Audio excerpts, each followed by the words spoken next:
आप मुझसे भी पूछ सकते हैं, पास्टर साला को फ़ोन करें, पास्टर जब्दियल को फ़ोन करें, हमें फ़ोन करके आप पूछ सकते हैं कि पास्टर साहब इसमें और रोज़े में मैं क्या कर सकती हूँ, क्या कर सकता हूँ, कैसे दुआ कर सकते हैं। आमीन। वेरी सिंपल, बहुत आसान बात है। आइए खुदावंद के कलाम की तरफ चलते हैं। आज खुदावंद की हुजूरी में हम खुदावंद के कलाम में से सीखेंगे ज़करिया, नहीं आज 11वां बाब, हाँ जी पिछला 10वां था, पिछला 10वां बाब था और आज हम ज़करिया 11वें बाब में हम चलते हैं। 10वां बाब सबको याद होगा कि हमने कहा था, हमने यही सीखा था कि कलीसिया दुआ करे। हालेलुया। पिछली बरसात के लिए एक बरसात हो गई आपकी जिंदगी में, आप खुदावंद के पास आ गए, खुदावंद को कबूल किया, बपतिस्मा भी लिया और आपके अंदर है खुदावंद, वो बीज है। हालेलुया। खुदावंद का बीज है, उसके खौफ का बीज है, उसकी वफादारी का बीज है और सच्चाई का बीज है, वो आपके अंदर है। तो मगर इस वक्त जब खुदावंद जल्द आने वाला है, मेरे लिए तो जल्द आने वाला है, पता नहीं, मुझे नहीं पता आपके लिए, आप क्या सोच रहे हैं, क्या या दुनिया क्या सोच रही है। मेरी नज़र में, मेरी प्रीचिंग के मुताबिक, मेरे सीखने के मुताबिक भी खुदावंद यीशु मसीह जल्द आने वाला है। रोज़ मैं जो खबरें सुनता हूँ उसके मुताबिक भी यीशु जल्द आने वाला है। खबरें प्रॉफिट्स की या प्रीचर्स के मुंह से नहीं, मैं जो टीवी पे रोज जो सेकुलर मीडिया की खबरें हैं, आमीन, जो सुनता हूं उसके मुताबिक यीशु जल्द आने वाला है। हालेलुया। और अजीजों, आज का कलाम भी, ये ज़करिया 11 बाब बड़ा मुश्किल सा है। ये आम प्रीच नहीं किया जाता और इसकी समझ भी नहीं है। बहुत सारे लोगों को नहीं समझ आए, बहुत सारे लोगों को है भी, सबकी बात नहीं मैं कर रहा हूं, मगर ये बड़ा मुश्किल है, मेरे लिए भी मुश्किल है। मगर जैसे थोड़ा बहुत मैं खुदावंद की मदद से अगर मैं थोड़ा सा समझा सकूं तो सबका फ़ायदा होगा। आई मीन ऑनलाइन भी जो हमारे साथ हैं, यूट्यूब पर, फेसबुक पर, आप भी इसको ध्यान से सुने। जो हमारे यहाँ पर भी जो कलीसिया है वो भी ध्यान से सुने और उसको, अगर आपको एक अच्छी बातें सीखने को मिलती हैं तो ऑलवेज इस मैसेज को, पूरी सर्विस को भी दूसरे लोगों के साथ शेयर करें, यूट्यूब पे, फेसबुक पे। और उसके बाद जब 1-2 दिन बाद सरमन भी सिर्फ अपलोड हो जाता है, उसको भी आप सबके साथ शेयर कर सकते हैं, एक दूसरे के साथ यूट्यूब पे, फेसबुक पे शेयर करें। मेट्रोपॉलिटन न्यू रिवाइवल चर्च की कलीसिया सब जगह, सारी दुनिया में सबको पता है। और जो हमारा टीवी चैनल है यूट्यूब का, अपर रूम चर्च टीवी, अपर रूम चर्च टीवी के नाम से है, उसको सब्सक्राइब करें और ताकि जब भी हम लाइव भी होते हैं तो आपके पास फौरन नोटिफिकेशन आ जाए करें। आमीन, प्रेज गॉड। तो आइए अजीजों, ज़करिया 11 बाब में चलते हैं। ज़करिया चैप्टर 11। Praise God. खुदावंद प्यारा आसमानी बाप, हम तेरा शुक्र, तेरी तारीफ करते हैं, तेरी हमदो जलाल के बादशाह, तू जिंदगी का मालिक है, तेरी शुक्रगुजारी करते हैं। और आज के कलाम को जैसे दुआ की गई है, खुदावंद यीशु इसी तौर पर अपने कलाम को नाजिल कर, अपने कलाम को खुदावंद बरकत दे, अपने कलाम को खुदावंद अपनी आग से, अपने खुदावंद रूह के तेल से मसा कर। तेरा कलाम तेरी आग है, भस्म करने वाली आग है। एक तेरा कलाम एक हथौड़ा है, तेरा कलाम जिंदगियां बदलने वाला है। तेरा कलाम खुदावंद हमारे कदमों के लिए चिराग, हमारी राह के लिए रोशनी है। खुदावंद तेरे कलाम को हम, खुदावंद तेरा कलाम जो किसी भी दोधारी तलवार से ज्यादा तेज है, जो बंद और गुदे गुदे में उतर जाता है, आज अपने कलाम को नाजिल कर, आज अपने कलाम को जारी कर, ताकि तेरी कलीसिया बरकत पाए, तरक्की पाए और खुदावंद तेरी आमद के लिए, दूसरी आमद के लिए तैयार रहे। हालेलुया। तेरे यीशु नाम में मांगते हैं खुदावंद, मैं अपने आप को भी तेरे हाथों में देता हूं, अपनी जुबान को, अपनी सोचों को भी खुदावंद पाकरू मदद करना कि खुदावंद जो कुछ भी आज तू अपनी कलीसिया से, अपने लोगों से जो वर्ल्ड वाइड दुनिया भर में इस इबादत में शामिल हो, जो भी तू बात करना चाहे सबके कानों तक पहुंचे, सबकी रूह तक पहुंचे, सबकी जान को तक पहुंचे, सबकी जिंदगियां बदले। तेरे यीशु नाम में मांगते हैं, आमीन, हालेलुया, प्रेज गॉड। अजीजों, 11वें बाब में जो पहली 3 आयतें हैं, अजीब तौर पर उसको जैसे लिखा गया है, जैसे मैंने बताया 11वां बाब ये बड़ा मुश्किल चैप्टर है, समझना भी इसको और इसको एक्सप्लेन करना भी, पर खुदावंद ने जितनी मुझे समझ दी है मैं उसके मुताबिक आपसे हम कलाम होता हूं इस वक्त। खुदावंद यीशु मसीह के दौर में, खुदावंद यीशु मसीह के टाइम पर, जब खुदावंद यीशु मसीह का टाइम तो अज़ल से अब तक है, आमीन, बट मैं उस टाइम की बात कर रहा हूं, खुदावंद यीशु मसीह जब इस दुनिया में जिस्मानी तौर पर थे, पैदा हुए, और फिर उसके बाद 3 साल 3.5 साल की मुनादी के बाद, मेच्योरिटी के बाद, मेच्योरिटी के 30 साल की उम्र में, उसके बाद 3-3.5 साल जो मुनादी की उनकी उम्र थी, उसके बाद वो मर गए, दफन हुए, तीसरे दिन मुर्दों में से जी उठे और अब्दुल-बाद जिंदा है, आमीन, प्रेज गॉड, सबका ईमान है ना, आमीन, प्रेज गॉड। तो अजीजों, ये जो सब 11वें चैप्टर में ज़करिया के जो पेशन गोई है, ये उसी टाइम की अक्कासी है, उसी टाइम को रिप्रेजेंट करती है, पर इसमें थोड़ा सा हमें समझने की ज़रूरत है कि ये किस तरीके से उसके साथ, ये उस टाइम के साथ मेल खाती है, क्योंकि बहुत सारी ऐसी बातें हैं जो बाइबल में उस टाइम का जिक्र नहीं हुआ, मगर प्रोफेसीज के मुताबिक ज्यूश जो यहूदी हिस्टोरियंस हैं और फिर उसके बाद भी जो हिस्टोरियन रहे और स्कॉलर्स जो हैं, यहूदी स्कॉलर्स, फिर क्रिश्चियन स्कॉलर्स, मफक्रीन जो हैं, वो जो कुछ जिस तरीके से उसको देखते और उसको बयान करते हैं, इसकी बहुत सारी और इंटरप्रिटेशन है, जिसको जो चाहे जिस तरीके से उसको बताता है, पर मैं जो मुझे खुदावंद ने समझ दी और बहुत से जो स्कॉलर्स हैं इस बात को एक्सप्लेन करते हैं, मैं उसके मुताबिक जो माकूल है मैं उसके मुताबिक समझाने की कोशिश करूंगा, आमीन, प्रेज गॉड। तो अजीजों,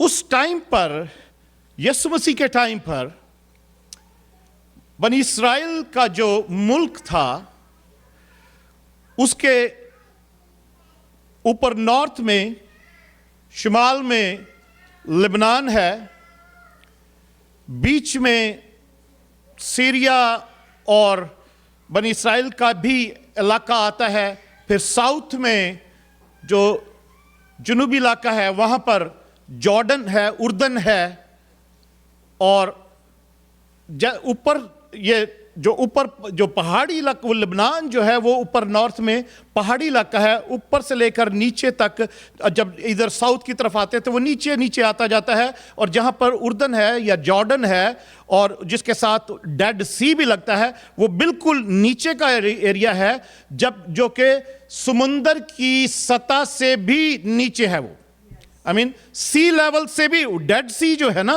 बहरा मुर्दार, वो सी लेवल से भी नीचे है वो एरिया। तो नॉर्थ से साउथ तक, ऊपर से नीचे तक आते जाते हैं। तो पहली 3 आयतों में ऐसा लिखा है, पहले 3 आयतें पढ़ते हैं।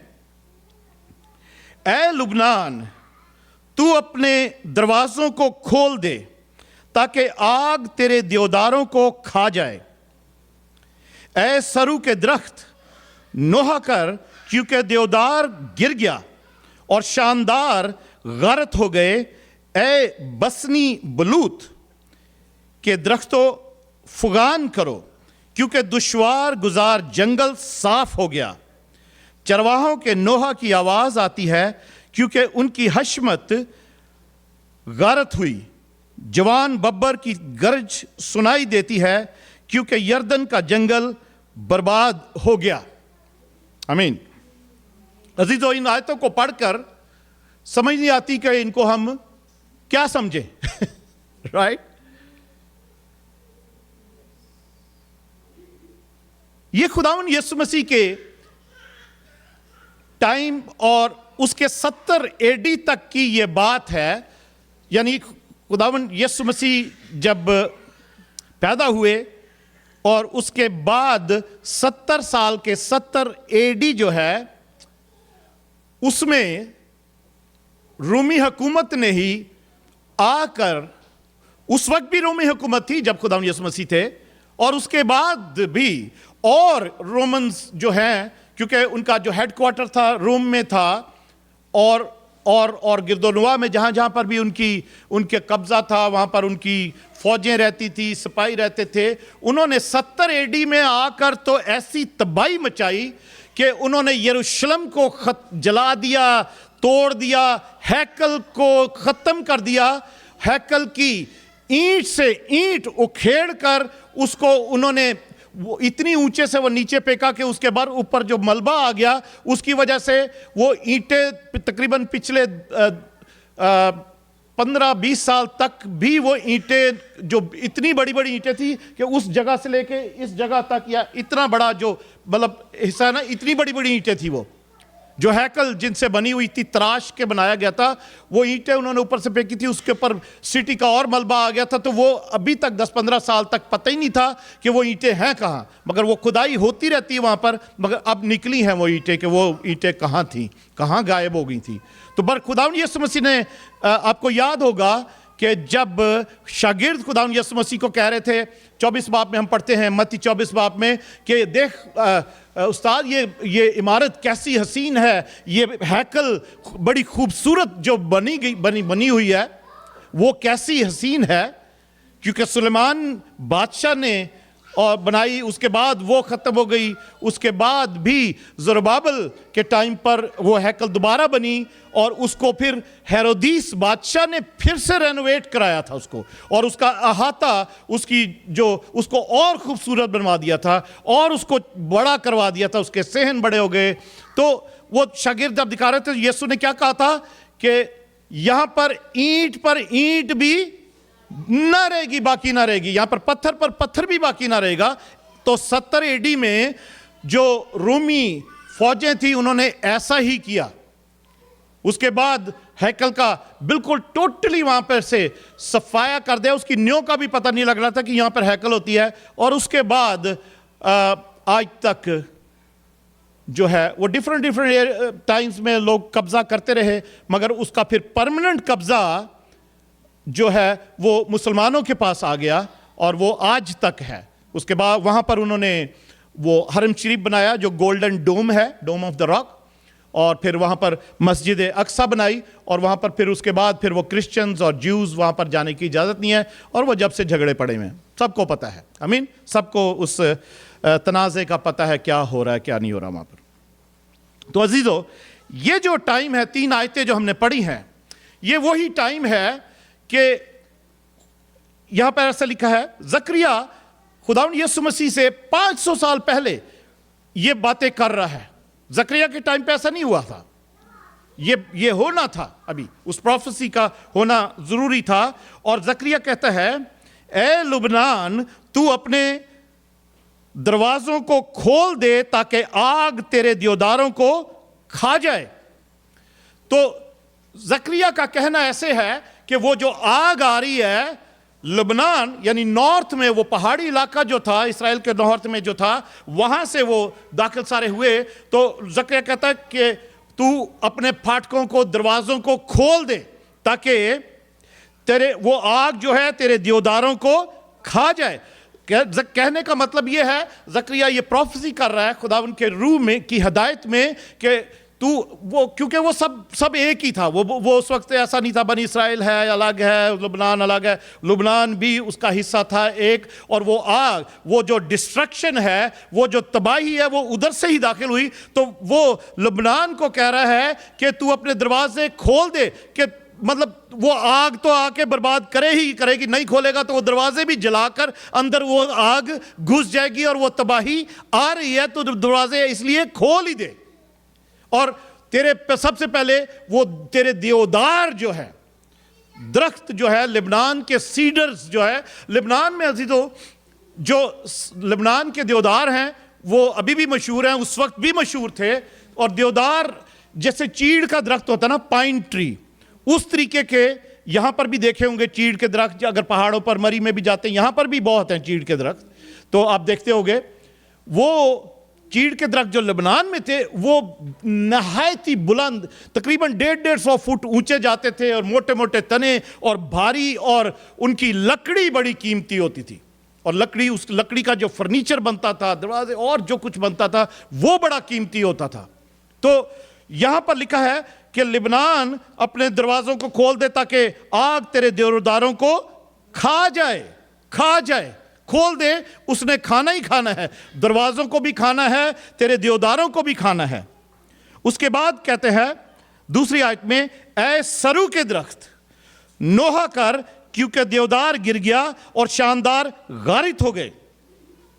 अब वो आग ने जो देवदार के दरख्त, मजबूत दरख्त थे, उनको तो जला दिया, उनको तो भस्म कर दिया। और फिर सरू के दरख्त, जो जिसके ये क्रिसमस ट्री भी बनते हैं, माजू के दरख्त, सरू के दरख्त, वो भी लेबनान में बड़े मशहूर थे, पर वो देवदार से छोटे होते थे। वो फैमिली एक ही है सारी दरख्तों की, वो चीड़ के दरख्त।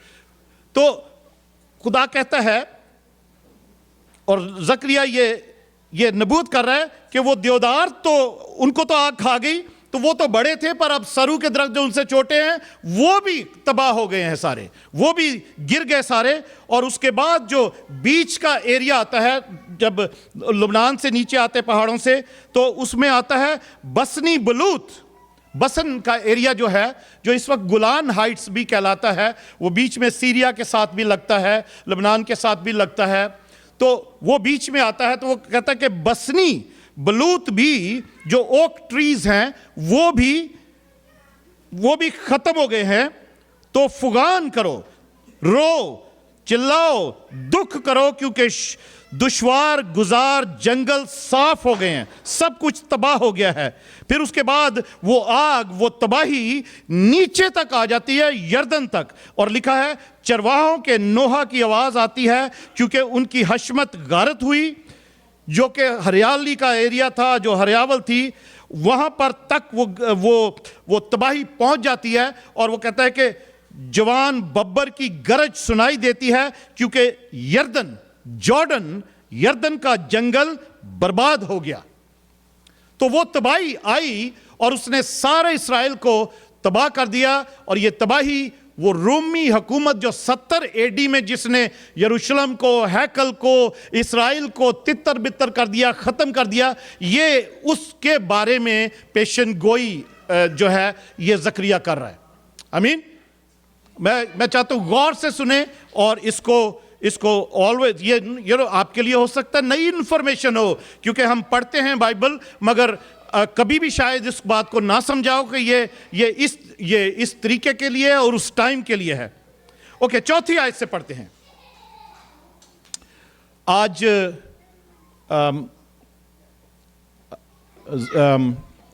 गैब्रियल अपना कंप्यूटर भूल गया है, तो अब जिस दूसरे चर्च में जहाँ जाता है वहाँ भूल गया अपना कंप्यूटर और बाइबल वगैरह। तो आज हमारे पास आयतें यहाँ नहीं है, मगर अपनी बाइबलों में आप ध्यान रखें, और अगर फ़ोन पे भी निकाल सकते हैं तो निकाल लें। एक फैसिलिटी है कि चलो यहाँ पर देख लेते, पढ़ लेते सारे, पर दैट्स ओके। मैं आपके लिए पढ़ता हूँ, आप भी बाइबलें निकालें, खोलें, जो लिख सकते हैं वो लिखते रहें साथ साथ। आमीन, हालेलुया। और नहीं तो घर जाके भी इसको दोबारा, मैसेज को सुनकर दोबारा अपने पॉइंट्स को लिख सकते हैं, जो सीखा है हमने, बड़ी ज़रूरी बातें हैं। ओके, खुदावन मेरा खुदा, चौथी आयत से, खुदावन मेरा खुदा यूं फरमाता है कि जो भेड़ें ज़िबा हो रही हैं उनको चरा, जिनके मालिक उनको ज़िबा करते और अपने आप को बेकसूर समझते हैं, और जिनके बेचने वाले कहते हैं खुदावन का शुक्र हो कि हम मालदार हुए, और उनके चरवाहे उन पर रहम नहीं करते। क्योंकि खुदावन फरमाता है, मैं मुल्क के बाशिंदों पर फिर रहम ना करूँगा, बल्कि हर शख्स को उसके हमसाया और उसके बादशाह के हवाले कर दूंगा, और वो मुल्क को तबाह करेंगे, और मैं उनको उनके हाथ से नहीं छुड़ाऊंगा। अजीजों, ये जो चौथी, पांचवी और छठी आयत है, इसमें जकरिया जो है उसके मुंह से खुदावन यीशु मसीह के वर्ड्स पाकरू उसके अंदर डाल रहा है और वो इसको एक्ट आउट कर रहा है, जैसे कि एक ड्रामा चल रहा है और ड्रामे में एक्टिंग होती है। खुदा ने अपने नबियों को बहुत दफा ऐसा करने को कहा कि किसी ना किसी चीज को, नेचुरल चीज को लेके वो एक्ट करें। और वो उस एक्ट को वो बनी इस्राएल के साथ खुदा जोड़ना चाहता था कि ऐसा होगा, इस तरीके से होगा, मैं ऐसा करूंगा। तो यहां पर भी जकरिया को खुदा एक्ट करने को कह रहा है कि इस तरीके से एक्ट करना है, इस तरीके से बोलना है। तो जकरिया इस वक्त कहता है कि मेरा खुदा यूं फरमाता है कि जो भेड़ें ज़बा हो रही हैं उनको चरा।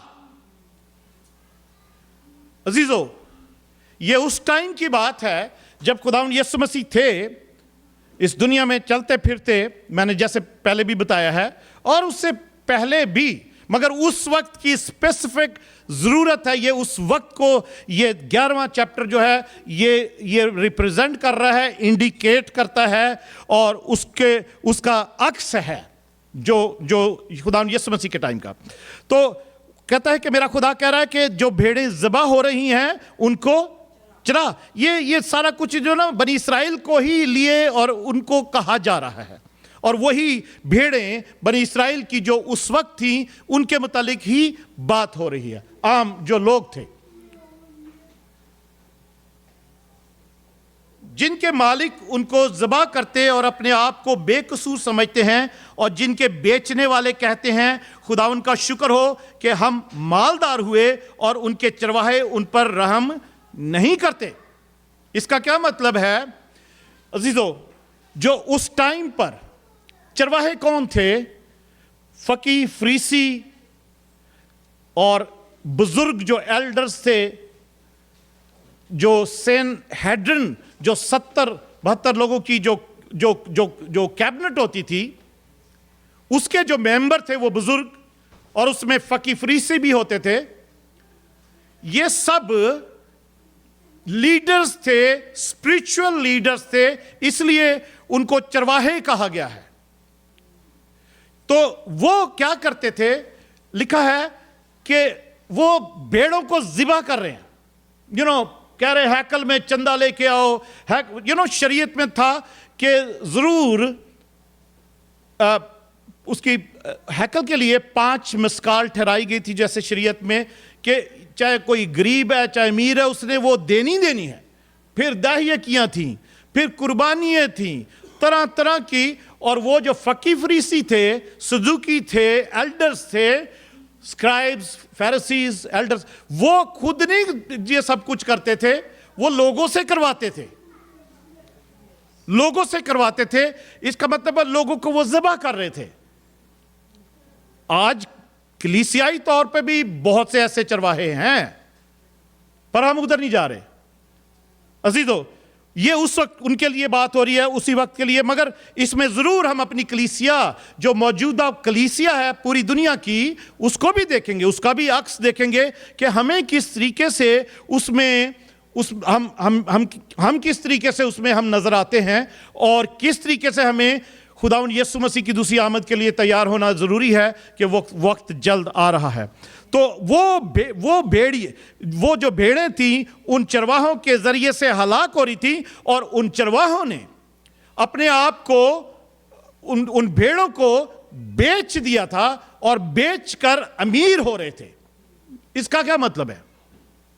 इसका मतलब ऐसे है कि आपको पता है उस वक्त रोमी हुकूमत थी, इस्राएल का कोई बादशाह नहीं था, उनका कोई और लीडर नहीं था जो पॉलिटिकल होता है, और सिर्फ जो चरवाहे या जो स्पिरिचुअल लीडर्स थे वो यही थे, फरीसी या सेनहेड्रिन के बुजुर्ग, फकी फरीसी और सदूकी।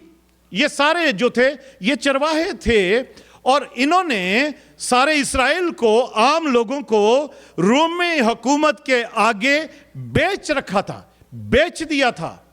वो रोमी हुकूमत उनको पैसे देती थी, काहिनों को भी, इसमें काहिन भी शामिल थे, काहिनों को, फरीसियों को, सदूकियों को, एल्डर्स को, उनको पैसे देती थी और ये खुश थे, ये अमीर होते जाते थे और गरीब लोग गरीब हैं। और क्योंकि रोमी हुकूमत नहीं चाहती थी कि कोई भी रिबेलियस हो, कोई भी मुखालफ उठें, प्रोटेस्ट करे कोई भी हमारी हुकूमत या हमारी बादशाही के खिलाफ। और उनको पता था कि ये जो काहिन हैं, फरीसी हैं, सदूकी हैं, ये पब्लिक को स्पिरिचुअली मोटिवेट कर सकते हैं, स्पिरिचुअली क्या कहते हैं उसको, उनको मतलब इन सब बातों से बाज रख सकते हैं कि वो रिवोल्ट करें या मुखालफत में प्रोटेस्ट करें बादशाही के खिलाफ जो रूमी बादशाह थी। और उनको ब्लैकमेल भी कर सकते हैं वो। तो रूमी हुकूमत काहिनों को, फरीसियों को, सदूकियों को, सनहेड्रिन को पैसे भी दिया करती थी, उनको अपने हाथ में रखा हुआ था। और उसका मतलब यह था कि उन्होंने आम बनी इस्राएल के लोगों को बेच रखा था, बेच दिया था। और वो अपनी अपनी बड़ी कुर्सियों पर बैठे हुए थे और अय्याशी करते थे और समझते थे कि हम मजहब के, यहूदियत के, शरीयत के ठेकेदार हैं। वो यही समझते थे। और खुदा कहता है उन्होंने उन भेड़ों को बेच दिया और बेचकर ये ऐलान करते रहते हैं कि वाह हम तो अमीर होते जाते हैं, हम तो अमीर हो रहे हैं, हम तो मालदार हुए। और उनके चरवाहे उन पर रहम नहीं करते, वो उन पर रहम नहीं करते थे, उनको कोई रहम नहीं आता था, कोई रहम नहीं आता था कि लोग गरीब हैं, इनको खुदा की ज़रूरत है, इतनी इतनी कुर्बानियाँ ले। अजीज़ों, आपको पता है, सबको पता उस बात का कि खुदावंद यीशु मसीह ने 2 बार हैकल की सफाई की थी जाके, एक अपनी मिनिस्ट्री के शुरू में और एक आखिरी पाम संडे के बाद के दिन। और वो क्योंकि लोगों ने हैकल के अंदर ही ये सब काहिनों ने, फरीसियों ने, सदूकियों ने, सारे इन लोगों ने, एल्डर्स ने अपनी दुकानें वहाँ खोल रखी थी। जो कबूतर बेचते थे, जो भेड़ें बेचते थे, बकरियां बेचते थे, बछड़े बेचते थे। और वो कहते थे कि बाहर का पैसा अंदर चंदे में या ऑफरिंग में या कुर्बानियों में नहीं डाला जाएगा। और बाहर का कोई जानवर, कबूतर, भेड़, बकरी, कोई भी कुर्बानी के लिए अंदर नहीं कुर्बानी करने के लिए लाएगा। जो भी आए वो यहाँ पैसे पे करे, ये भेड़ खरीदे, बकरा खरीदे, बछड़ा खरीदे, मुर्गी खरीदे, कबूतर खरीदे, गुग्गी खरीदे यहाँ से, और उसकी कुर्बानी फिर अंदर जाकर चढ़ाए।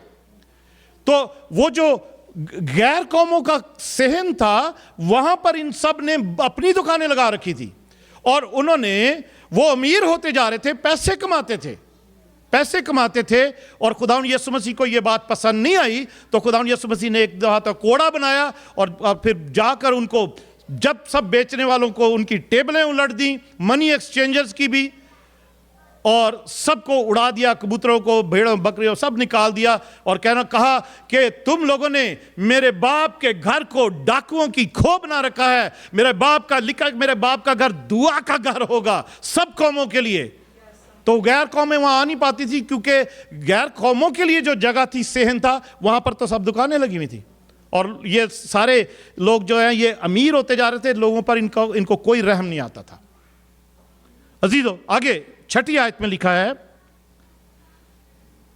क्योंकि खुदावन फरमाता है मैं मुल्क के बाशिंदों पर फिर रहम नहीं करूंगा, मैं मुल्क के बाशिंदों पर फिर रहम नहीं करूंगा, बल्कि हर शख्स को उसके हमसाया और उसके बादशाह के हवाले कर दूंगा और वो मुल्क को तबाह करेंगे और मैं उनको उनके हाथ से नहीं छुड़ाऊंगा। अब इस वक्त जो ये बात है कि खुदावंद फरमाता है मैं उस मुल्क के बाशिंदों पर फिर रहम नहीं करूंगा और उनको, हर एक शख्स को उसके हमसाया और उसके बादशाह के हवाले कर दूंगा। अब अजीजों, बनी इस्राएल का तो उस वक्त कोई बादशाह नहीं था, कोई ऐसा पॉलिटिकल लीडर था ही नहीं, स्वाय ये फकी फरीसियों और इनके एल्डर्स के सैनहेड्रिन के मेंबर्स के कोई और इनका कोई बादशाह नहीं था।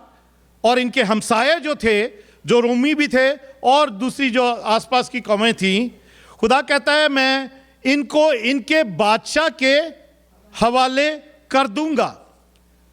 अगर आपको जो बाइबल पढ़ते हैं, जो कलाम सुनते हैं ध्यान से, उनको बहुत सारी चीज़ें याद भी रहती हैं। आपको याद है कि ईस्टर के गुड फ्राइडे के मौका पर उस वक्त हम एक बात पैंतूस पिलातुस कहता है, यूहन्ना की इंजील और उसका 19वां बाब, हम इस यहाँ वापस आते हैं, मैं सिर्फ एक स्क्रिप्चर्स आपको बताना चाहता हूँ। यूहन्ना की इंजील और उसका 19 बाब,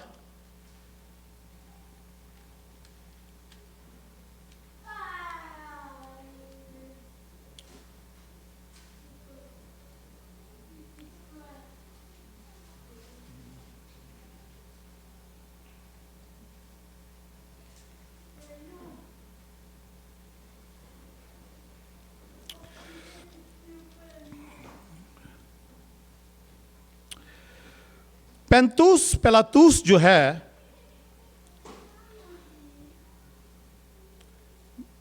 मैं आपको बताता हूँ क्योंकि हमारे पास इस वक्त कंप्यूटर नहीं है, मैं आपको जुबानी बताता हूँ। जब पैंतूस पिलातुस ने खुदावन यीशु मसीह को पकड़ कर ले आते हैं, तो खुदावन यीशु, वो पैंतूस पिलातुस कहता है कि ये तुम्हारा जो बादशाह है यीशु, इसको क्या मैं सूली चढ़ाऊं या इसको छोड़ दूं? तो लोग कहते हैं इसको स्लीप चढ़ा दे, बराबर को छोड़ दे। राइट, 18वें बाब की 40-41 आयत, 40वीं आयत में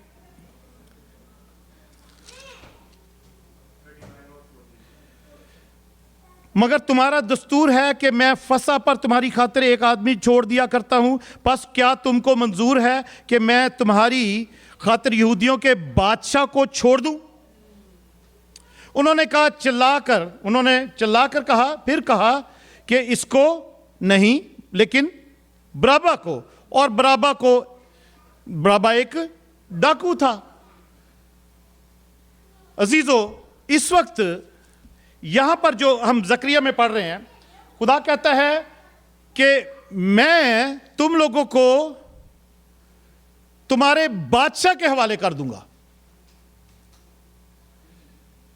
आपको एक और ये स्क्रिप्चर नहीं था जो मतलब ये भी उसके वही रेफरेंस है। एक और जगह, दूसरी जगह एक और चीज लिखी है मत्ती की इंजील में, लूका की इंजील में, कि लोग कहने लगे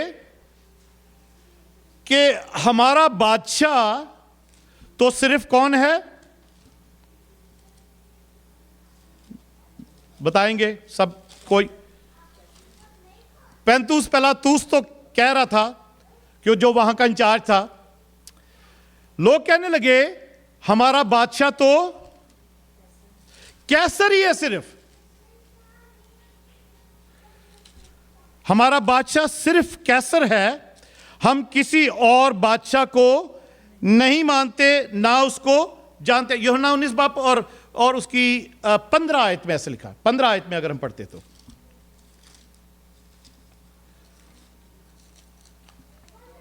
पढ़ेगा कोई वहां से? 19 बाब 15 आयत से। बस वो चिल्लाए कि ले जा, उसे मसलूब कर। पिलातुस ने उनसे कहा, क्या मैं तुम्हारे बादशाह को मसलूब करूं? सरदार काहिनों ने जवाब दिया कि कैसर के सिवा हमारा कोई बादशाह नहीं। कैसर के सिवा हमारा कोई बादशाह नहीं है। कैसर के सिवा हमारा कोई भी बादशाह नहीं है।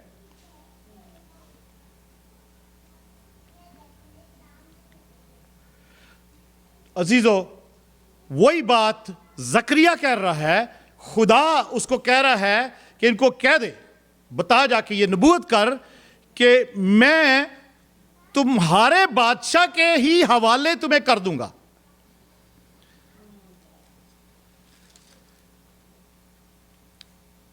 छठी आयत में जकरिया 11 बाब की फिर से पढ़ता हूं। इसको मैं इसलिए कह रहा हूं कि थोड़ा सा समझ आ जाए हमें। आमीन। अगले 10-15 मिनट में और हमें कुछ बातें और समझनी है, क्योंकि खुदावन फरमाता है। कौन फरमाता है? खुदावन फरमाता है, मैं मुल्क के बाशिंदों पर फिर रहम ना करूंगा, बल्कि हर शख्स को उसके हमसाया और उसके बादशाह के हवाले कर दूंगा। उसके बादशाह के यानी बनी इस्राइल, खुदावन यीशु मसीह को जो मसाया था, जो उनका बादशाह था, उसको उन्होंने रिजेक्ट किया। तो खुदा कह रहा है, मैं तुम जिसको बादशाह कह रहे हो ना, मैं तुम्हारे बादशाह के ही हवाले कर दूंगा। और कैसर कौन था? रोमी हुकूमत का बादशाह था, सीजर अगस्तुस जिसका नाम था। आमीन। और उसी के हवाले ही कर दिया खुदा ने सबको, बनी इस्राइल को।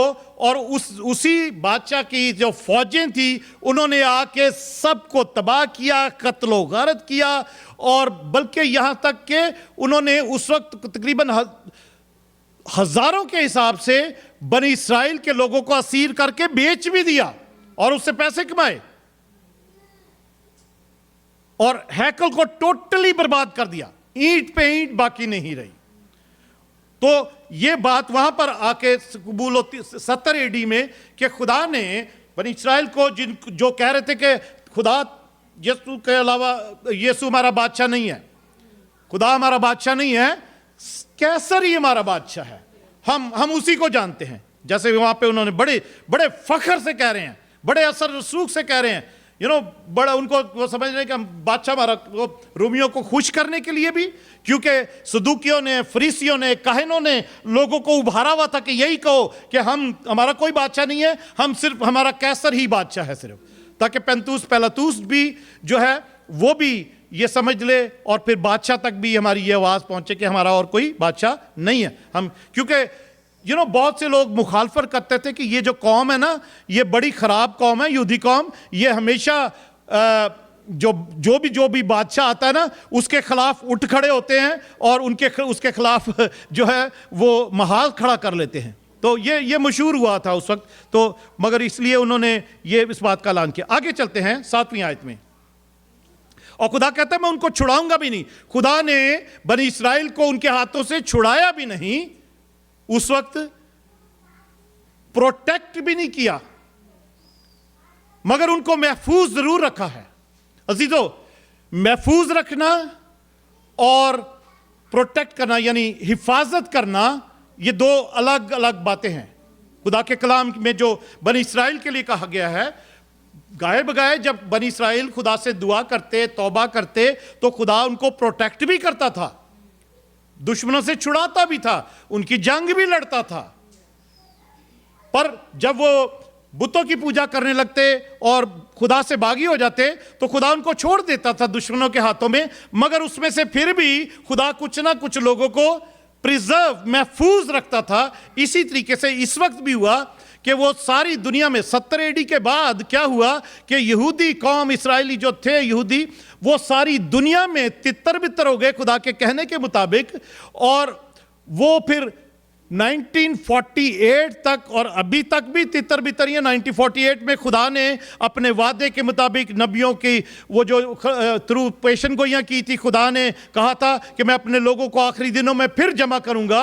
तो खुदा ने उनको फिर से जमा करना शुरू किया और आज तक वो जमा भी कर रहा है, पर उनको प्रोटेक्ट नहीं कर रहा। उन पे हमले होते रहते हैं, बनी इस्राइल पे, यहूदियों पर हमले होते रहते हैं, बट उसने प्रिजर्व, उनको महफूज जरूर किया हुआ है। और वो महफूज जो आखिरी दिन भी आएंगे ना, तो बिल्कुल एंड पर भी, उसमें भी थोड़े से लोग रह जाएंगे। बाइबल में लिखा हुआ है, उसको रेमनेंट बोलते हैं, जो बकिया है, उर्दू में उसका वर्ड कहते हैं, इंग्लिश में उसका वर्ड रेमनेंट आया है।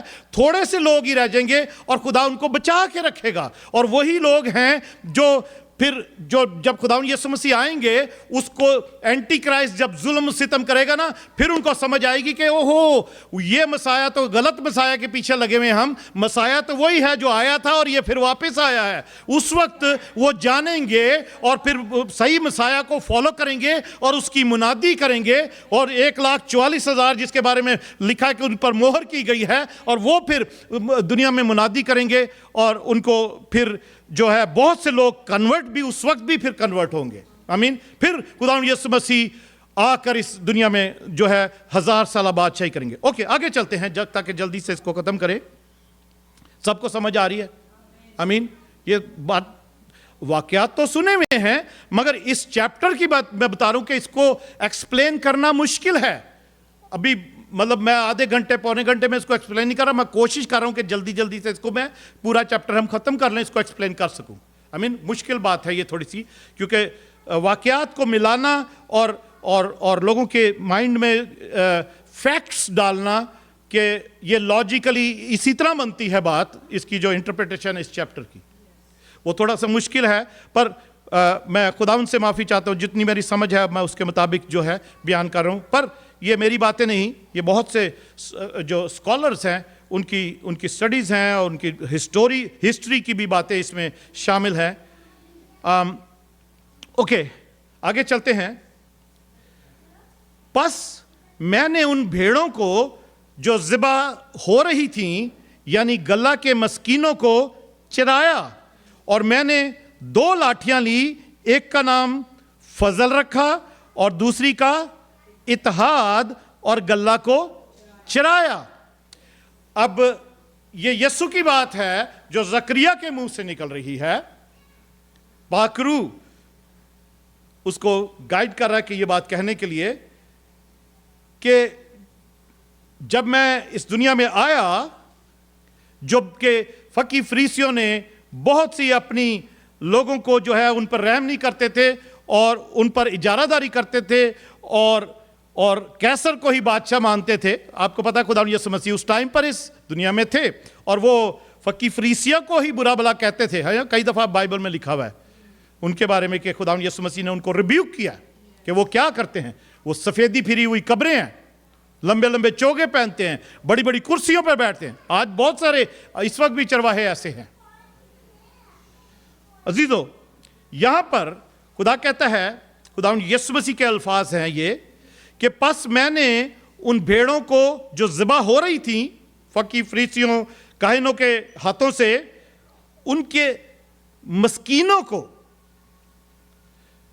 मस्कीनों को चराया, और मैंने 2 लाठियां ली, एक का नाम फजल रखा और दूसरी का इत्तेहाद, और गल्ला को चराया। खुदावंद यीशु मसीह जब यीशु मसीह पैदा नहीं हुए थे तो मुकद्दसा मरियम के पास जब फरिश्ता आया तो फरिश्ते ने क्या कहा था? जिस पर फजल हुआ है। आमीन। तो खुदावंद यीशु मसीह जब इस दुनिया में आए तो वो जो बनी इस्राएल मुद्दतों से कभी बुतों की पूजा कर रहे हैं, कभी खुदा को छोड़ रहे हैं, भूल रहे हैं, फिर खुदा उनको माफ़ करता, फिर उनके साथ होता, फिर उनको बचाता छुड़ाता। और उस वक्त यीशु के टाइम पे भी जब यीशु इस दुनिया में आया तो वो फजल को लेकर आया।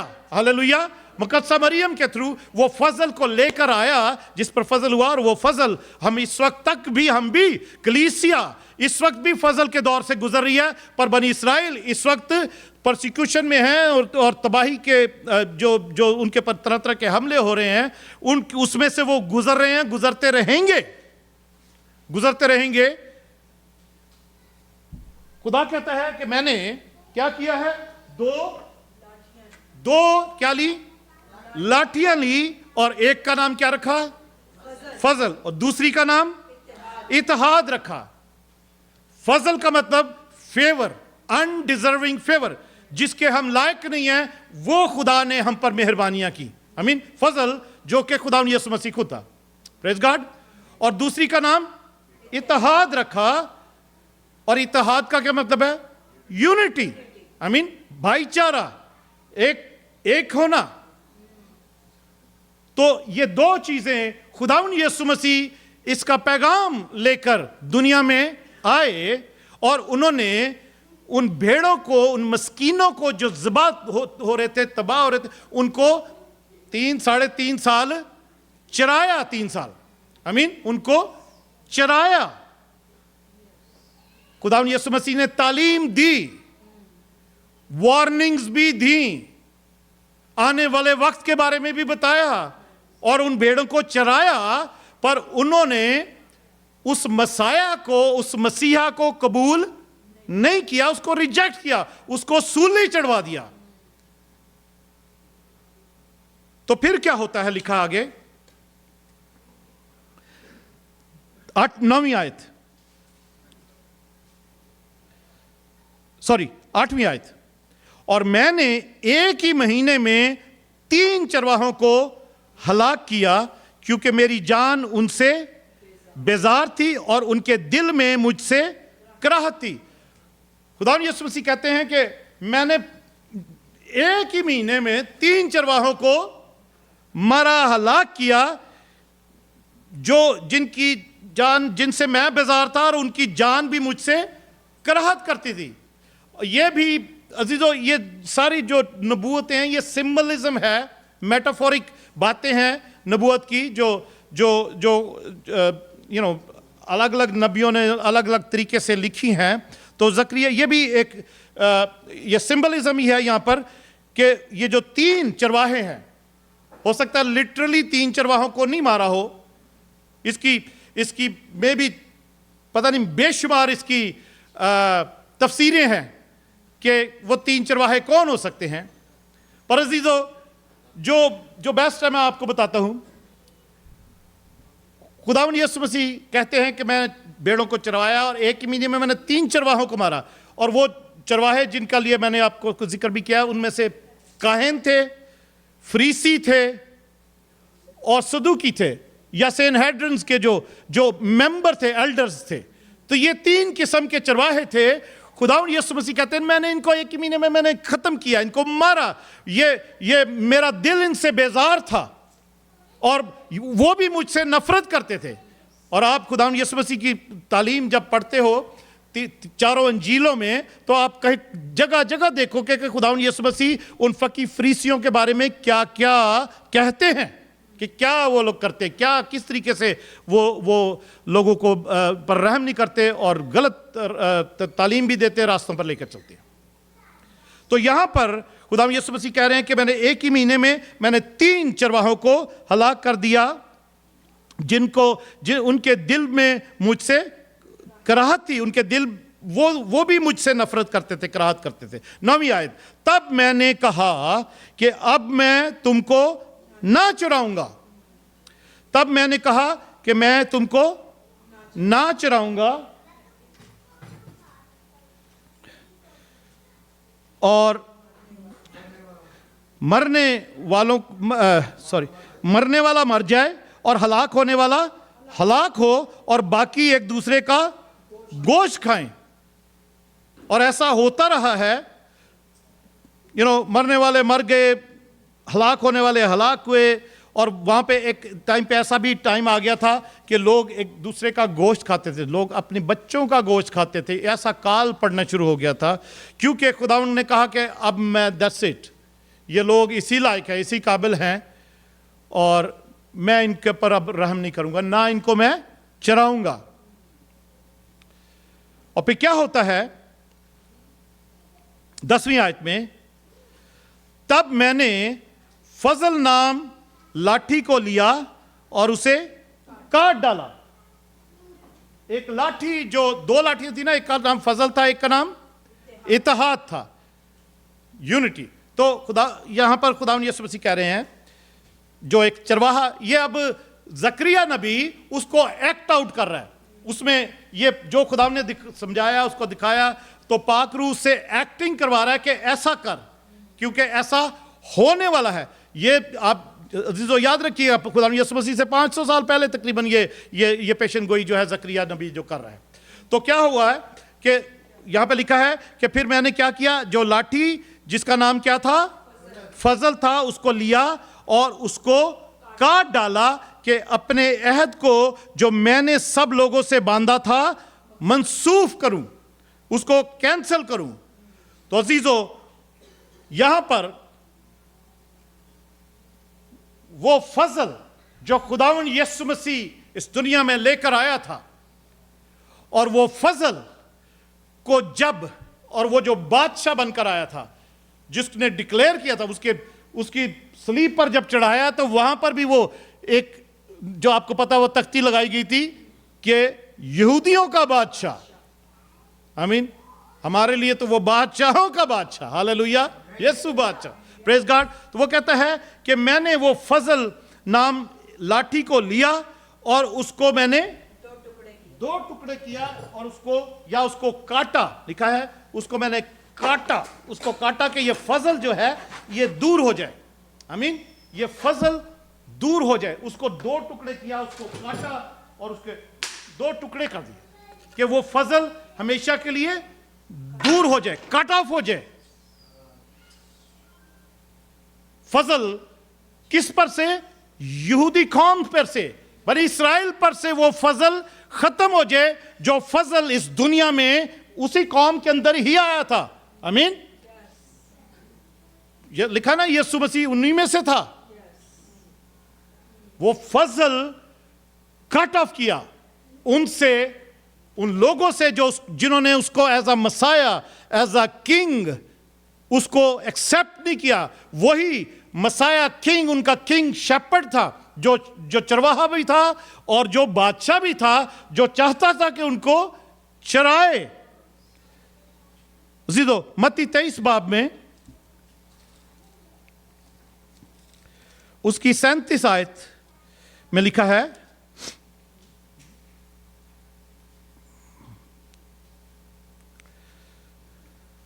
तेईस बाब 37 आयत में, ऐ यरूशलेम, ऐ यरूशलेम, तू जो नबियों को कत्ल करती और जो तेरे पास भेजे गए, ये यीशु मसीह कह रहे हैं अपने ओरिजिनल अपनी जो जिंदगी, लिटरली उस जिंदगी में जब वो जमीन पर थे यरूशलेम में, तो वो कह रहे हैं, ऐ यरूशलेम, ऐ यरूशलेम, तू जो नबियों को कत्ल करती और जो तेरे पास भेजे गए उनको संसार करती है। कितनी बार मैंने चाहा कि जिस तरह मुर्गी अपने बच्चों को परों तले जमा कर लेती है, उसी तरह मैं भी तेरे लड़कों को जमा कर लूं, मगर तुमने ना चाहा। देखो तुम्हारा घर तुम्हारे लिए वीरान छोड़ा जाता है, क्योंकि मैंने तुमसे कहता हूं कि अब से मुझे हरगिज ना देखोगे, जब तक ना कहोगे कि मुबारक है वो जो खुदावन के नाम से आता है, जो हमने पहले पढ़ा था, आमीन। 9वें बाब में जो पाम संडे की ये थीम है, खुदावन यीशु से कहता है अब के बाद तुम नहीं कहोगे, तुम मुझे देखोगे नहीं अब के बाद। दैट्स इट, फजल तुमसे कट ऑफ हो गया है, फजल तुमसे काट दिया गया है। तो ये जकरिया एक्ट करके दिखा रहा है कि इस तरीके से होगा, इस तरीके से मैंने फजल नामी लकड़ी को लिया, लाठी को लिया और काट डाला कि अपने अहद को जो मैंने सब लोगों से बांधा था मनसूख करूं।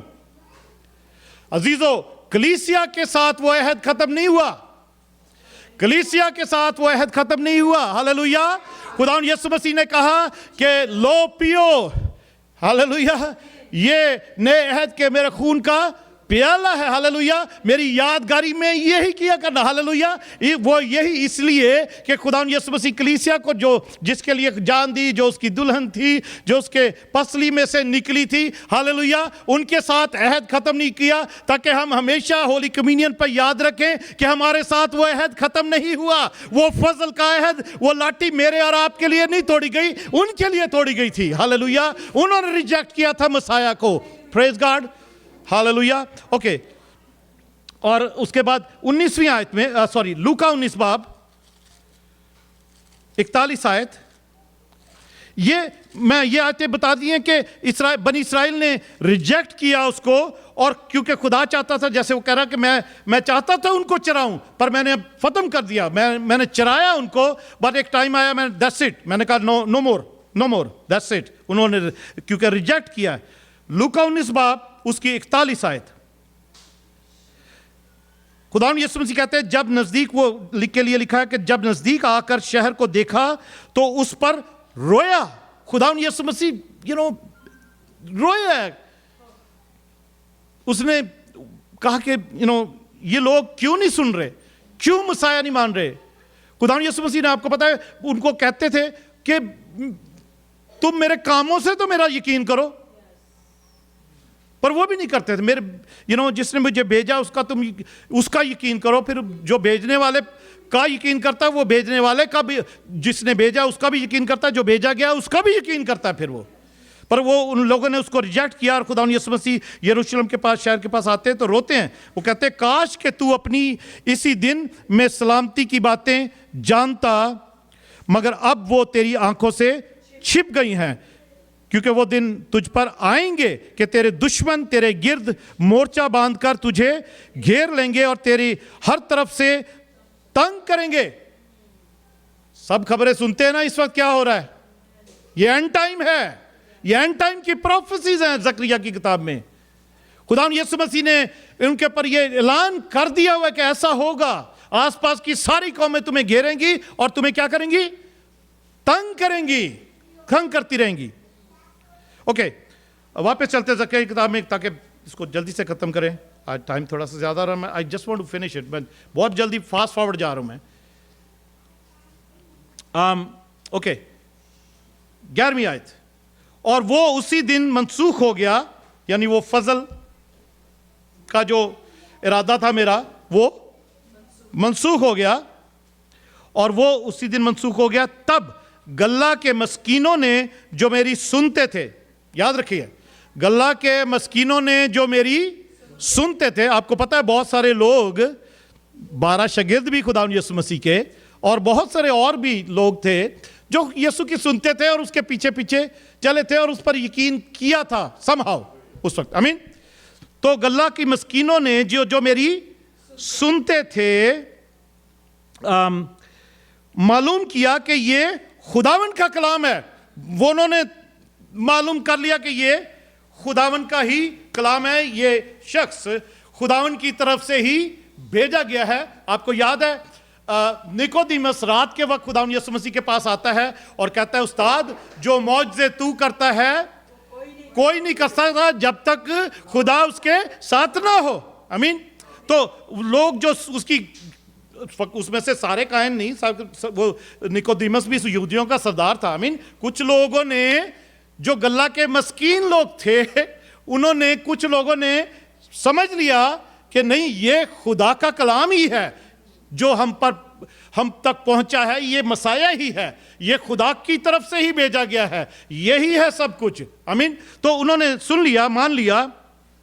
पर आगे क्या लिखा है 12वीं आयत में, और मैंने उनसे कहा कि अगर तुम्हारी नजर में ठीक हो तो मेरी मजदूरी मुझे दो, नहीं तो मत दो। और उन्होंने मेरी मजदूरी के लिए 30 रुपए तोल कर दिए। अजीजो, खुदावंद यीशु मसीह कह रहे हैं कि जिन लोगों ने मेरा कलाम सुना था और पाम संडे वाले दिन होशाना होशाना के नारे लगा रहे थे और मुझे बादशाह बनाकर कपड़े बिछा रहे हैं, फूल बिछा रहे हैं, डालियां बिछा रहे हैं। कुछ लोगों ने मान लिया बादशाह। तो मैंने उनसे कहा कि अगर चलो तुम समझते हो कि मैं बादशाह हूं, मैं ही मसाया हूं, तो मेरी मजदूरी तो मुझे दो। अजीजो, खुदा यीशु मसीह कोई पैसे थोड़ी मांग रहे थे। वो कहते कोई फ्रूट, कोई कुछ कुछ नजर तो आए कि मैं बादशाह हूं, मैं मसाया हूं, तुमने मान लिया है, मेरे कामों से मेरा यकीन करो। खुदा यीशु मसीह अजीजो कह रहे थे कि मेरी मजदूरी मुझे दो, मेरी जो रिस्पेक्ट है, जो डिजर्व करता हूं वो तो मुझे दो। तो उन्होंने क्या किया? 30 भाई साहब चंदा लो, से दुआ कर दी आपने, बस ठीक है, छुट्टी करो। नो अजीजो, अजीजो नो, मुझे अपनी जिंदगी पे भी रोना आता है। अजीजो, मैं बहुत से ब्रुकलिन में खुदा ने मुझे भेजा, मैं अपनी कलीसिया से भी कहता हूं कि अगर तुम समझते हो कि मैं खुदावन की तरफ से भेजा गया हूं तो मेरी मजदूरी तो मुझे दो। पैसे नहीं मांगता हूं मैं, आपको पता है, मैंने कहा पैसे नहीं चाहिए, सिर्फ फ्रूट चाहिए। मुझे प्रूव करें कि आप खुदावन को प्यार करते, जो कुछ मैंने सिखाया उस पर अमल करते, अपनी जिंदगियों को बदलते हो, अपनी जो विजिटेशन है खुदा उनकी उसको समझे। अजीजो, उन्होंने 30 रुपए उसके दे दिए उसको। ये जकरिया एक्ट कर रहा है। जकरिया एक्ट कर रहा है कहता मैंने कहा मेरी मजदूरी तो मुझे दो, उन्होंने तोल के 30 रुपए मुझे दे दिए, मेरी मजदूरी, मेरी कीमत।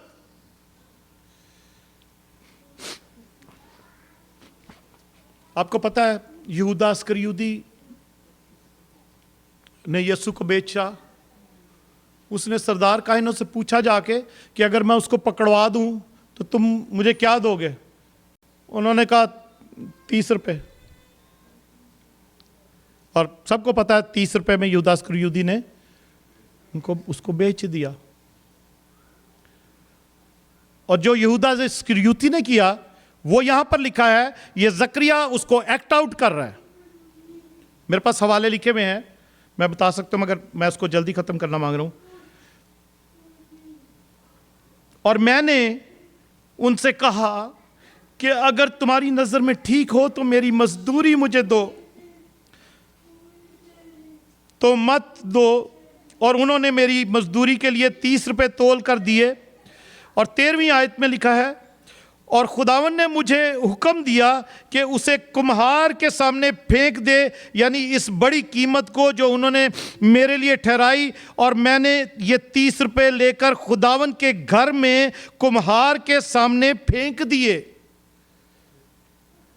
यहूदा इस्करियोती ने ऐसे किया था ना, जब वो उसने गिल्टी फील की कि मैंने मुझसे क्या गलती हो गई है, तो यहूदा इस्करियोती वापस गया इस फरीसियों के पास हैकल में और उनसे कहा ये पैसे अपने वापस ले दो, मैं मेरे से गुनाह हो गया है। उन्होंने कहा जी नहीं, हमें नहीं चाहिए ये पैसे, हमने तो दे दिए, बस तेरा काम हो गया, तो तू जो मर्जी कर इन पैसों का। तो लिखा है यहूदा इस्करियोती ने वो है पैसे वहीं पर फेंक दिए हैकल में। और यहां लिखा है कि खुदा के घर में कुम्हार के सामने फेंक दिए।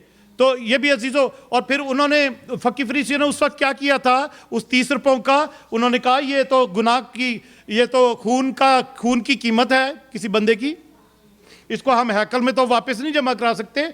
उन्होंने एक खेत, लिखा है कुम्हार का खेत खरीद लिया, कुम्हार का खेत खरीदा। और वो उन्होंने इसलिए खरीदा कि वहां पर उसको ग्रेवयार्ड बना देंगे कि जो बाहर से इधर उधर से लोग आते हैं जो यहूदी नहीं है या परदेसी होते हैं, उनको वहां दफना दिया करेंगे। आगे लिखा है 13वीं आयत में, और खुदा ने मुझे हुक्म दिया कि उसे कुम्हार के सामने फेंक दे, यानी इस बड़ी कीमत को जो उन्होंने मेरे लिए ठहराई। और मैंने ये 30 रुपए लेकर खुदावन के घर में कुम्हार के सामने फेंक दिए। मत्ती 26 बाब उसकी 14 और 15 आयत में ऐसा लिखा है। 27 बाब और 3 से 10 आयत तक पढ़ें तो वहां पर ये सारा यहूदा इस्करियोती के बारे में जो लिखा हुआ है उसने ये क्या किया। और एक और बात अजीजों, एक और बात मैं आपको बताना चाहता हूं, ये 30 रुपए का क्या मतलब था, जो उसकी एक वैल्यू थी जो ठहराई खुदावन यीशु की भी, जो जकरिया एक्ट आउट कर रहा है एक चरवाहे के होते हुए। खुरूज की किताब में उसका 21 बाब, खुरूज 21 बाब और उसकी 32 आयत में, अनिल बेटा आ जाना, क्वायर आ जाए। खुरूज की किताब 21 बाब और उसकी 32 आयत में लिखा है, अगर बैल किसी गुलाम या लौंडी को सींग से मारे, आम आदमी को भी नहीं, किसी गुलाम या लौंडी को सींग से मार दे, बैल कोई टग्गा किसी को मार दे, गुलाम या लौंडी को सींग से मारे, तो मालिक उस गुलाम या लौंडी के मालिक को 30 मिस्काल रुपए दे और बैल संसार किया जाए।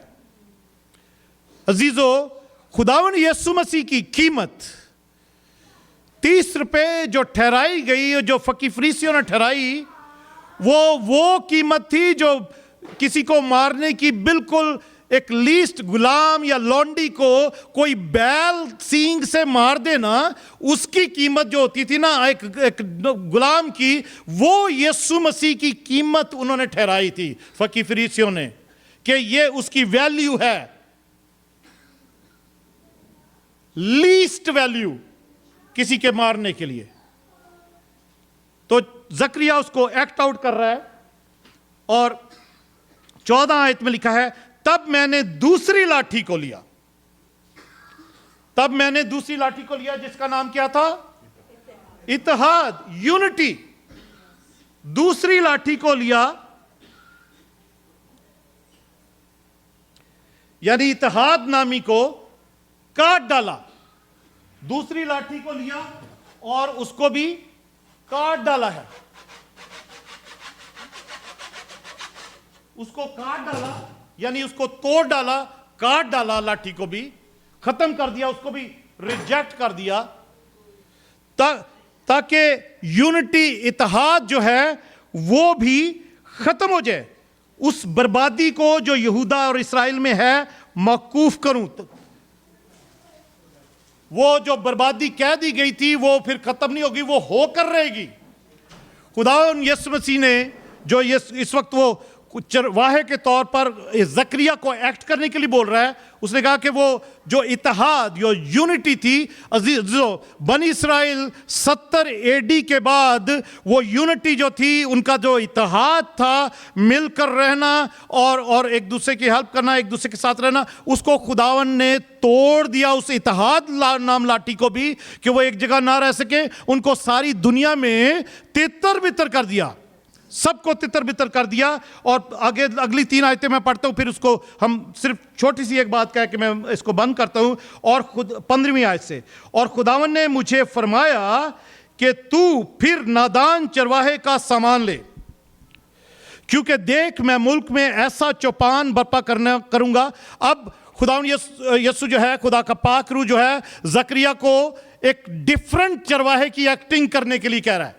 पहले तो यीशु की वो एक्टिंग कर रहा है, ठीक है, एक किंग चरवाहा जो है, और अब ये डिफरेंट चरवाहा। ये कौन? नादान चरवाहा इसको कहा जा रहा है, और जो लोगों पर के ऊपर कोई रहम नहीं करता और उनको मारता और उनको खत्म करता है। यहां लिखा है, क्योंकि देख मैं मुल्क में ऐसा चौपान बर्पा करूंगा जो हलाक होने वाले की खबरगिरी और भटके हुए की तलाश और जख्मी का इलाज ना करेगा, और तंदुरुस्त को ना चराएगा, पर मोटों का गोश्त खाएगा और उनके खुरों को तोड़ डालेगा। उस नाबकार चरवाहे पर अफसोस जो गल्ला को छोड़ जाता है।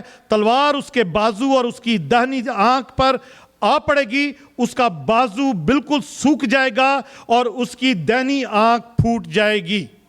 अजीजों, ये 3 आयतें अब उस चरवाहे को, उस लीडर को जाहिर करती हैं जो कि एंटी क्राइस्ट है, जो कि मुखालफे मसीह है, जो कि एक ऐसा है जो किसी पर रहम नहीं करेगा, जुल्म करेगा और किसी भी तरीके से उनको जीने नहीं देगा, उनको वो उनको कैद खाने में डालेगा, उनको मारेगा। और वो ऐसा चरवाहा, ऐसा चौपान होगा, वो ऐसा लीडर होगा। और फिर मगर लिखा है कि उसका बाजू भी सूख जाएगा, उसकी आंख फूट जाएगी। खुदावंद यीशु मसीह आके उससे लड़ेंगे। और ऐसा रेवलेशन में एक बात पढ़ते हैं ना कि वो उसको एक बड़ा ऐसा जख्म लगा, जख्म कारी लगा, पर वो थोड़ी देर में फिर ठीक हो गया था, पर वो ताकि लोगों को और गुमराह करे, पर वो ठीक हो गया, पर उसके बाद फिर से टोटली उसको खत्म कर दिया गया। तो अजीजों, ये 3 आयतें आखिरी जो हैं, ये एंटी क्राइस्ट, मुखालफे मसीह को जाहिर करती हैं कि जो रहम नहीं करेगा और जुल्म करेगा, और वो ऐसा नाबार, नाबदार और ऐसा चरवाहा, ऐसा नादान चरवाहा होगा जो कि कभी किसी ने कभी पहले नहीं देखा होगा। आमीन। आइए दुआ करते हैं। खुदा उन प्यारे इस्मानी बाप, हम तेरी शुक्रगुजारी करते हैं, तेरे नाम को जलाल और इज़्ज़त और हमद और बंदगी मिले। खुदावंद यीशु तेरा शुक्र हो, तेरी तारीफ हो, तू जो अच्छा चरवाहा है जो अपने भेड़ों के लिए अपनी जान देता है। हालेलुया। खुदावंद तेरा शुक्र करते हैं, तूने अपनी कलीसिया के लिए, जिसके लिए तूने अपनी जान दी और जिसको अपने खून से तूने खरीदा है, जो आज भी तुझे बादशाह मानते हैं, आज भी तुझे मसीहा मानती है तेरी कलीसिया। हालेलुया। खुदावंद अपनी बदन और अपनी कलीसिया के लिए तूने उस फजल की लाठी को नहीं तोड़ा। खुदावंद तू चाहता है कि वो लाठी, इत्तेहाद की लाठी भी तोड़ी ना जाए कभी। और खुदावंद तूने एक कर दिया, जैसे खुदावंद तूने खुदावंद यीशु यूहन्ना 17 बाप में बाप से दुआ की कि मैं चाहता हूं खुदावंद जैसे बाप, जैसे मैं और तू एक हैं, ये भी एक हो। खुदावंद इनकी जिंदगी में इत्तेहाद रहे, इनकी जिंदगी में यूनिटी रहे। खुदावंद यीशु के नाम से खुदावंद मैं दुआ करता हूं तेरा खादम होते हुए, कि तेरा शुक्र करते हुए कि तेरा फजल आज भी जारी है। खुदावंद तेरी इत्तेहाद का खुदावंद तेरा दिल आज भी धड़क रहा है। खुदावंद के तू आज भी दुआ कर रहा है कि तेरी कलीसिया जुड़ कर रहे, तेरी कलीसिया एक होकर रहे, इत्तेहाद में रहे, और ताकि खुदावंद दुश्मन का मुकाबला कर सके। हालेलुया। खुदावंद यीशु तेरा शुक्र हो, इस कलाम के वसीला से हमें बरकत देना, इस कलाम को हम अपने दिल में रखें, और खुदावंद तेरा फजल और तेरा इत्तेहाद हमसे कभी जुदा ना हो। हम आखिर तक खुदावंद इसको थामे रहें और यही कहते रहे कि तेरे आसा और तेरी लाठी से मुझे तसल्ली है। हालेलुया। खुदावंद तू ऐसा चौपान हो जिसके आसा और जिसकी लाठी से उम्र भर हमें तसल्ली रहे, बल्कि ख्वाह फिर मौत के साया की वादी में से भी हमारा गुजर हो, हम किसी बला से नहीं डरेंगे। हालेलुया। क्योंकि तू हमारे साथ है, जो हमारे सामने, हमारे आगे, हमारे दुश्मनों के रूबरू दस्तरखान बिछाता है। तूने हमारे सर पर तेल मला है, हमारा प्याला लबरेज होता है। यकीनन भलाई और रहमत उम्र भर हमारे साथ साथ रहेंगी और हम हमेशा खुदावन के घर में सुकूनत करेंगे। हालेलुया। खुदावन में चर्च की यूनिटी की, कलीसिया की यूनिटी की, इत्तेहाद की दुआ करता हूं यीशु के नाम में। हालेलुया। आमीन। Praise God. Thank you, Jesus. Hallelujah. Praise God. Thank you, Jesus.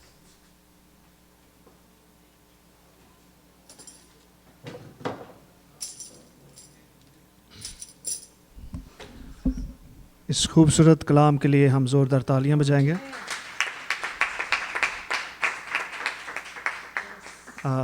इबादत शुरू होने से पहले मैं और भाई अनिल बात कर रहे थे कि जो कलाम है, जो वर्ड्स हैं, ये हमें ज़िंदगी बख्शते हैं, क़ुव्वत देते हैं। और जो खुदा का कलाम है वो तो हर एक बात से, हर एक कलाम से ऊपर है। हालेलुया। सो जब हम उसको सुनते हैं, रिसीव करते हैं, उसको अपने दिल में रखते हैं, तो यकीनन हम ज़िंदगी को हासिल करते हैं। हालेलुया। सो आए प्रशिश करेंगे, उसके दौरान हम अपने हदियों से खुदावंद की ताज़ीम करेंगे। हालेलुया। तेरे मेरे पापों का वो दाम जिंदगी का दे जो आराम, यीशु नाम। हालेलुया। आइए ये गीत गाते हैं। बहुत खूबसूरत कलाम था, खुदा का सारा कलाम ही खूबसूरत है, लेकिन ये बहुत खूबसूरत तफसीर थी जो कि खुदावंद यीशु की ज़िंदगी में पूरी होती है। इस पूरे बाब को अगर पढ़े तो यीशु नाम जिंदगी का जिंदगी का सब अपनी हदिया जात खुदावंद के हुजूर रखें। एक मिसरा इसका गाएंगे, क्रूस पर लहू जो बहा है, ये वाला।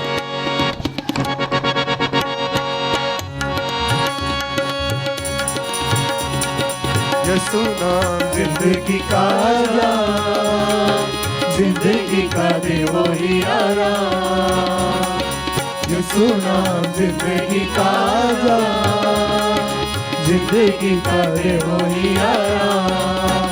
यीशु नाम, यीशु नाम, यीशु नाम, यीशु नाम, यीशु नाम, यीशु नाम, यीशु नाम, यीशु नाम, यीशु नाम, यीशु नाम। क्रूस पर लहू जो बहा है, क्रूस पर लहू जो बहा है, दागर दिल का धुला है। क्रूस पर लहू जो बहा है, लाल हर दिल का धुला है। मेरे पापों का वो दाम, जिंदगी का दे वो ही आया। तेरे मेरे पापों का वो दाम, जिंदगी का दे वो ही आया।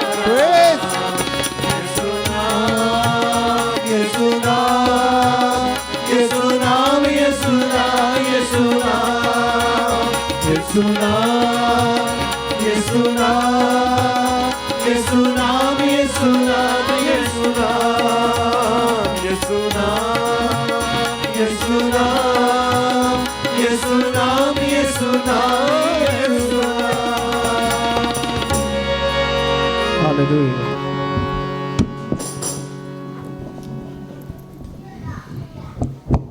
आए अपने सरों को झुकाएंगे।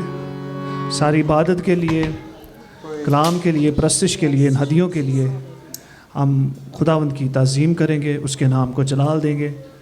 आने वाले दिनों के लिए भी खुदावंद से बरकत चाहेंगे। रहीम खुदा, मेहरबान खुदा, तेरा शुक्र हो। जिंदा खुदा, तेरा शुक्र हो इस सारे खुदावंद खुदा वक्त के लिए जो तूने हमें बख्शा। प्रस्तिश के लिए खुदावंद तेरी शुक्रगुजारी करते हैं। जो खुदा हमने प्रस्तिश की माला तुझे पहनाई है खुदावंद खुदा, यकीनन खुदावंद तूने हमें बरकत दी है और खुदावंद खुदा तूने हमें छुआ है। तेरे कलाम के लिए खुदावंद, तेरे खादम के लिए तेरी शुक्रगुजारी करते हैं। अपने खादम को खुदा और ज़्यादा गहरे में ले चल, ताकि वो तेरे कलाम की उम्मीद बातें खुदावंद खुदा, मुकाशफात को खुदावंद कलीसिया पर खुदावंद खुदा खुदा आशिकारा कर सके, खोल सके खुदावंद खुदा। पाक रू तो अपने बंदा की बड़ी खुदावंद खुदा अकल को और ज़्यादा बढ़ाओ खुदावंद, नॉलेज को और ज़्यादा बढ़ा, ताकि खुदा हम तेरे खुदा मुकाशफात को खुदावंद खुदा समझ सकें। ऐ खुदावंद खुदा, इस हदिये को खुदावंद इन खुदाइयकियों को तेरे हजूर लाते हैं। देने वालों को बड़ी बरकत दे, अपने आसमान के दरीचे खोल, रूहानी और जिस्मानी बरकत से माला माल कर। हर तरह की खुदावंद तकलीफ़ें, दुख, परेशानियां, मुसीबतें खुदावंद जाती रहें। अगर कोई खुदावंद किसी के जॉब में, काम में कोई मसला है खुदावंद खुदा, कोई बेरोज़गार है, उसके लिए खुदावंद दुआ करते हैं बेरोज़गारी जाती रहे, जॉब बहाल हो जाए यीशु के नाम से, और रुकावटें दूर हो जाएं यीशु के नाम से। जो लोग रुकावट में किसी के लिए खुद रुकावट बने हुए हैं किसी के लिए, वो रुकावटें जाती रहे, और खुदावंद खुदा हर तरह की खुदावंद परेशानी मुसीबत जाती रहे यीशु के नाम से। खुदा तेरे यीशु नाम में खुदावंद हर एक ज़िंदगी आज बहाली के साथ यहाँ से लौटे, और तेरे यीशु नाम को जलाल मिले खुदावंद, एक को छू और बड़ी बरकत दे। यीशु के नाम में ये दुआ मांगते हैं, आमीन।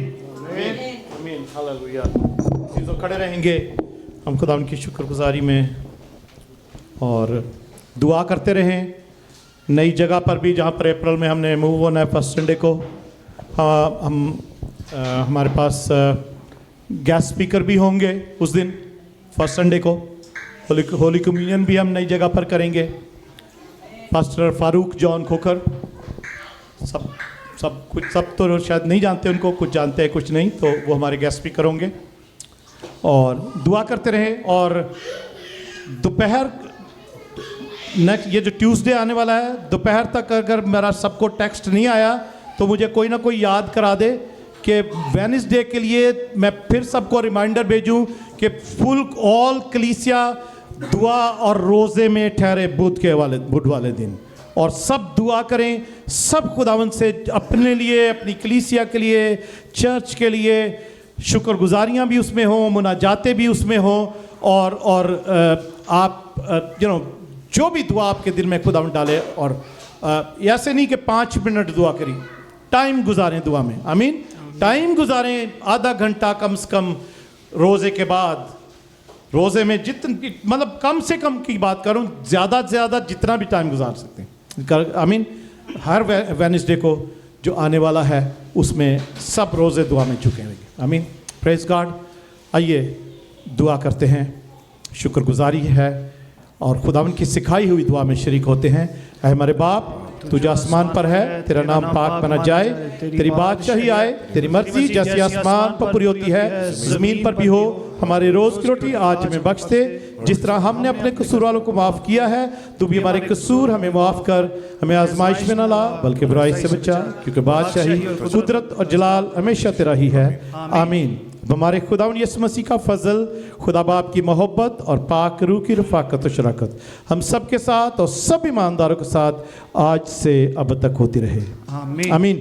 1 मिनट के लिए बैठेंगे। भाई अनिल अपना एक फंड रेजिंग का प्रेज़ाथॉन में शरीक थे और उसमें उसका हिस्सा हैं, तो वो सिर्फ अनाउंस करना चाहते हैं उसके बारे में। तो जी मेरे अजीज़ों, आप सबको पता है कि बहार कॉलोनी में काफ़ी चर्चेज़ भी हैं और वहाँ पर एक चर्च है जिसके बाइबल कॉलेज का मैं हिस्सा भी हूँ। वो उनके चर्च के साथ का एक प्लॉट है जो कि वो बाइबल रिसर्च सेंटर वहाँ पर बिल्ड करना चाहते हैं, जो कि क्रिश्चियन कम्युनिटी के लिए बहुत फ़ायदेमंद होगा कि कुछ ऐसे सवालात जो कि क्रिश्चियन कम्युनिटी या गैर अक़वाम अगर पूछती हैं, तो सारे जो क्रिश्चियन लीडर्स हैं, जो पास्टर्स हैं या थियोलॉजियंस हैं, वो उस रिसर्च सेंटर में उन सवालात के जवाब यूनानिमसली उस सवाल पर अग्री होकर जवाब उनके देंगे, ताकि वो जवाब जो है वो सारी क्रिश्चियन कम्युनिटी उसको एक्सेप्ट करे और सबको बताए भी। तो जो बात मेन है वो ये है कि वो प्लाट जो है वो अगर क्रिश्चियन कम्युनिटी नहीं खरीदती, तो वो प्लाट जो है वो आपको पता है जो दूसरी कौम है पाकिस्तान में, वो ख़रीद लेगी, क्योंकि अगर पाकिस्तान जो क्रिश्चियन जो हमारे लोग हैं उनके पास अगर वो फंड्स नहीं होंगे, तो फिर जिसने बेचना है उसने तो बेचना ही है। तो वो हमारे चर्च के जो है वो अपना प्रोजेक्ट नहीं है हमारे चर्च का, लेकिन हम ये चाहते हैं कि जो चर्च है वो अगर चाहता है कि कोई ज़मीन उसके साथ अगर लग रही है तो वो उनकी ही हो, बजाय कि किसी और कौम की हो तो उनका आपस में क्लैश रहे।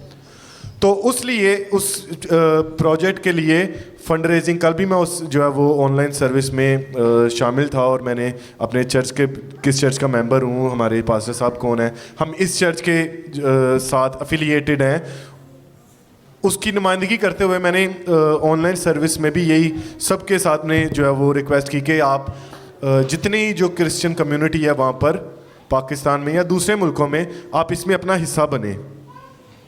तो इस चर्च मेट्रोपॉलिटन की जो सारी कलीसिया उसके साथ भी मैं यही जो दरख्वास्त है वो रखना चाहता हूँ कि आप जो खुदावंद ने आपको तौफीक दी है, आप ज़रूर पास्टर साहब को या इसमें अगर दे सकते हैं, जो हदिया आप देना चाहते हैं उस ज़मीन के लिए, या मुझे कांटेक्ट आप करके देना चाहते हैं, तो बाय नेक्स्ट संडे आप दे दें जो खुदावंद आपके दिल में डाले, क्योंकि इस महीने के आखिर तक जो मैं फ़ंड रेज़ कर सका और जो हम अपनी कलीसिया से फ़ंड रेज़ कर सके वो मैं उनको जो है वो भेज दूंगा। और उसकी जो मकसद है वो ये है ताकि वो ज़मीन जो है वो चर्च के लिहाज और मसीही काम के लिए भी ही इस्तेमाल हो, रादर दैन वो कोई गैर कौम उसको ख़रीदे और उनका आपस में क्लैश रहे। खुदावंद आप सबको बड़ी बरकत दे। अगर खुदावंद आपके दिल में ये बात डाले, ज़रूर इसमें आप हिस्सा अपना दे सकते हैं। सबको बरकत दे।